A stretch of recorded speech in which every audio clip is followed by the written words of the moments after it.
They thought she was invisible, just another servant, moving through the palace like a shadow, pouring wine, sweeping floors, keeping secrets, until one night she spoke, and everything crumbled. The queen's gaze turned to stone. The nobles froze mid-sip, because the servant knew what no one dared say out loud. And once the truth escaped her lips, the crown would never sit the same again.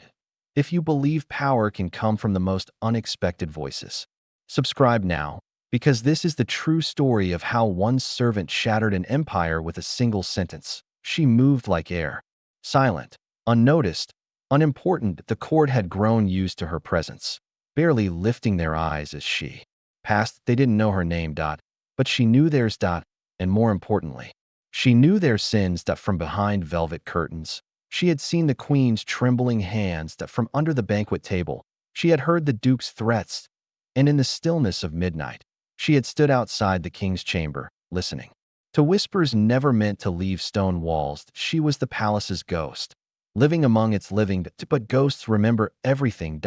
And on one fateful night, the silence she wore like armor cracked. It was meant to be an ordinary feast. Gold goblets clinked, laughter echoed off marble walls, and the queen wore a forced smile that barely masked her unrest. The servants moved in their usual rhythm, filling plates, replacing candles, bowing low. But that night, one servant didn't bow. She stood still, tray in hand, eyes fixed on the queen.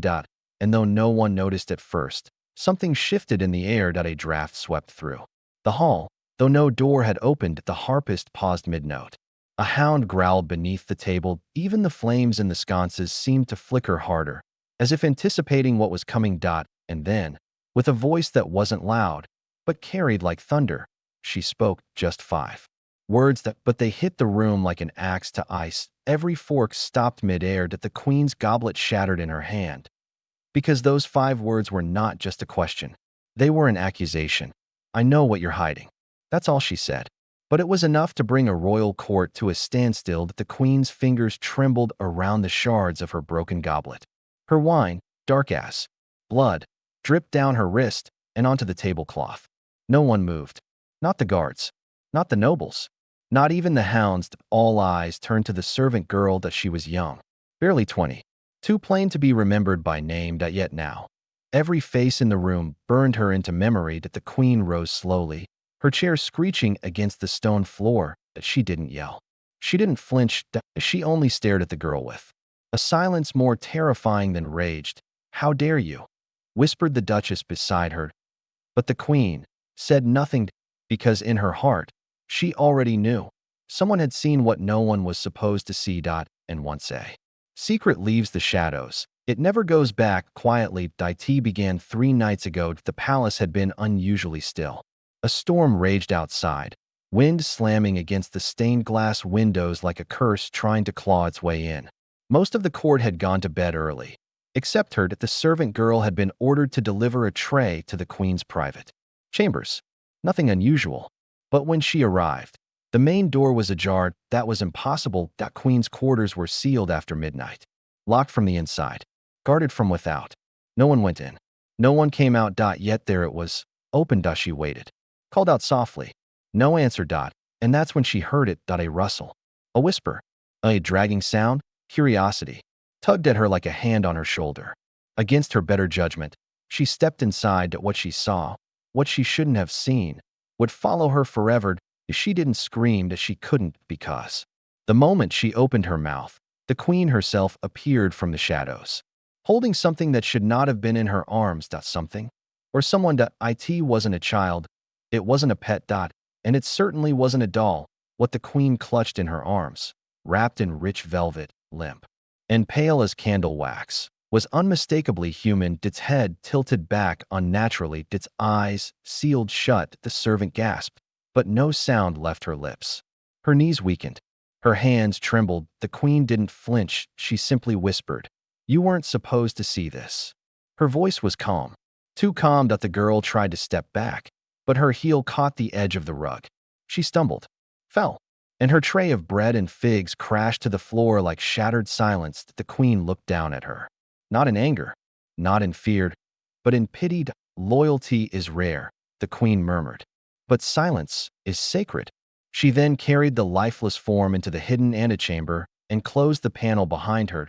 If the girl lay frozen, she had just glimpsed a secret the crown had buried and shadowed, and in that moment, she realized her life would never belong to her again. From that night onward, the palace changed, but not on the surface. There were still banquets, embroidered gowns, and the scent of rosewater in the halls, but underneath, something shifted. The servant noticed the guards no longer smiled. The head maid, once warm and chatty, now avoided her entirely. Whispers vanished when she entered a room that at meals, she was moved to a corner. Watched. Weighed. Even the other servants, her friends, began speaking to her like strangers. One of them finally muttered under breath, "You saw it, didn't you?"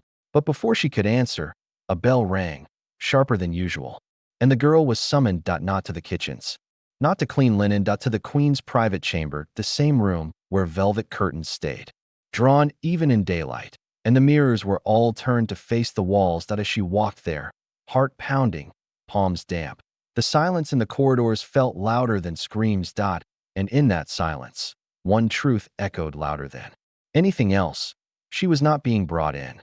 She was being tested. The queen's private chamber was nothing like the rest of the palace. There were no candles flickering, no music in the background, just a thick velvet stillness that clung to the air like dust. When the servant stepped inside, her breath caught. The queen sat alone, draped in layers of fabric that shimmered, not with gold, but with something heavier. Older, her face was partly veiled, as if hiding more than just skin. But what struck the servant most were the mirrors. To every single one, tall, grand, antique, was turned to face the wall. Not broken, not removed, just turned away, as though the queen herself couldn't bear to look at her own reflection.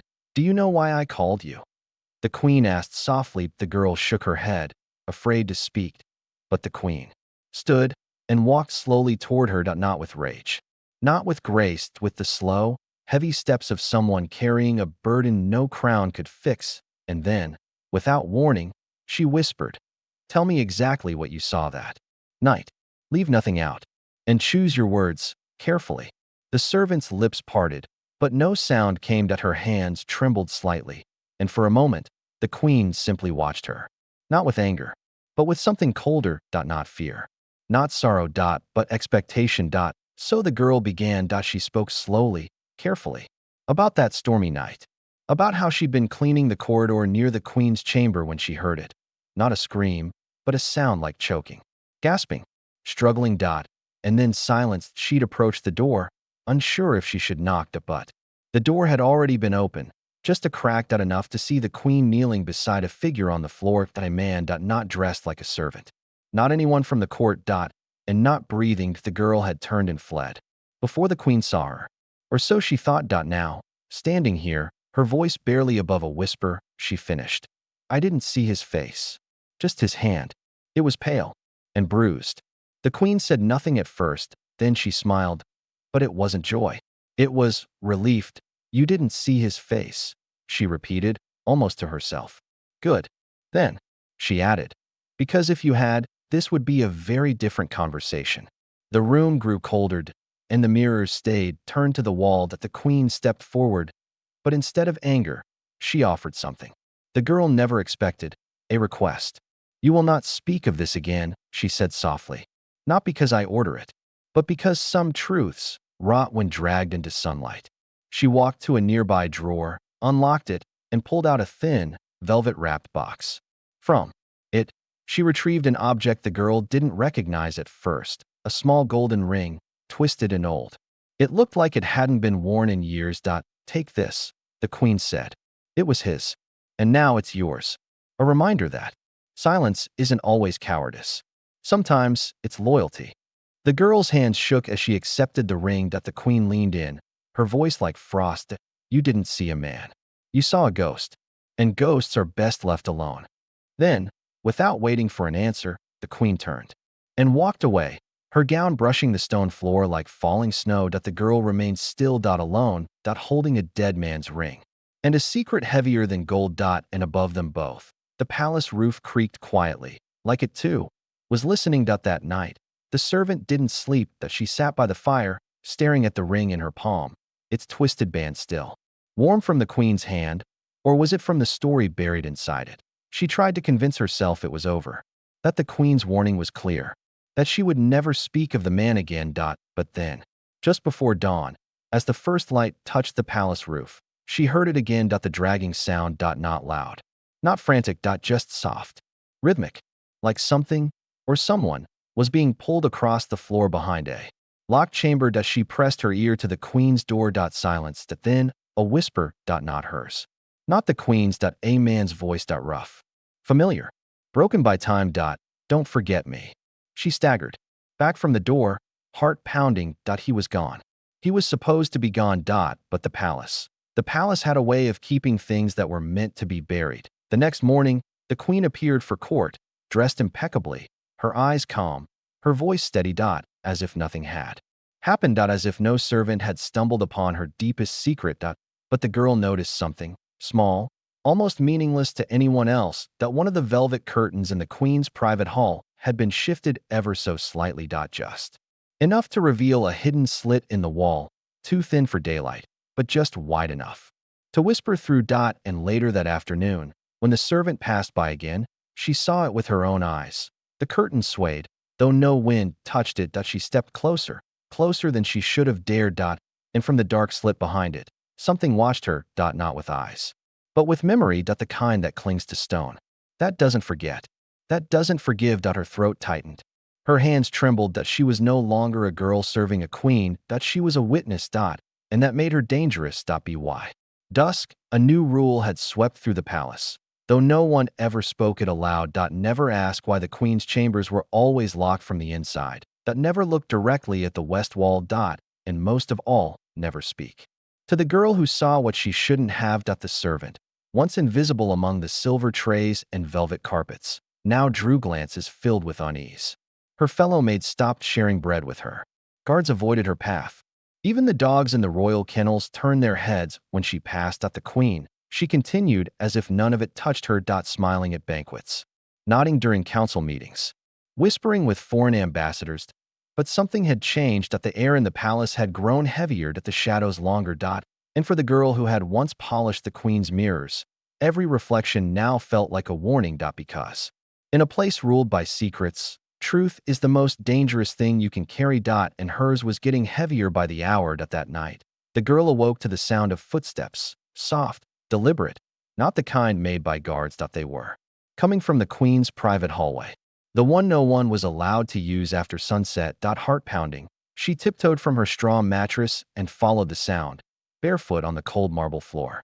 Each step felt louder than the last, echoing in the silence like a warning. At the end of the hall stood the infamous door, the one always locked from the inside. But tonight, it was slightly open. Just enough for a sliver of candlelight to leak through, and the faint sound of humming. Not the queen's voice. A lower tone, slower, almost broken. The girl's fingers trembled as she pushed the door open just enough to see.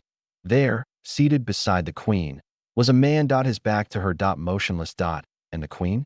She was feeding him with her own hands, smiling, whispering things only the shadows could hear. But then the candlelight shifted. And the girl saw his face. Or what was left of it. It wasn't a man. Not anymore. His skin had turned a sickly gray, stretched too tightly across bone. His lips were gone. Eyes, dry and glassy, stared past the queen as if seeing nothing.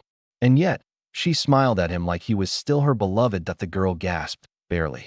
But it was enough. The queen's head snapped toward the door. Their eyes met. For a long second, nothing moved. Then the queen stood, not with grace, but with urgency, her chair scraping across the floor like a blade drawn from stone. She didn't shout, didn't scream. She only whispered the girl's name and stepped toward her. Behind her, the corpse remained perfectly still, mouth slightly open, as if about to speak. But no words came. Only silence.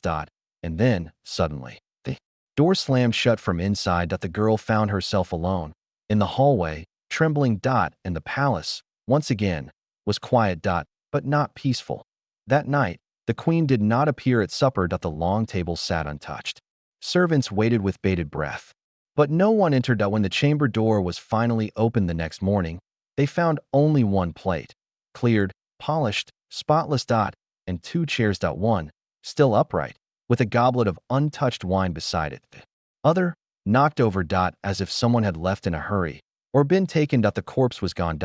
And so was the queen. Whispers flooded the palace. Had she finally followed him into death? Had she buried herself in love's grave? Or worse, had she never been alive at all, but only clinging to a shadow? No one saw her again. But late at night, when the wind passed through the great dining hall, some claimed they still heard the clink of silver on porcelain. The sound of a fork being gently lifted by a hand that should not move.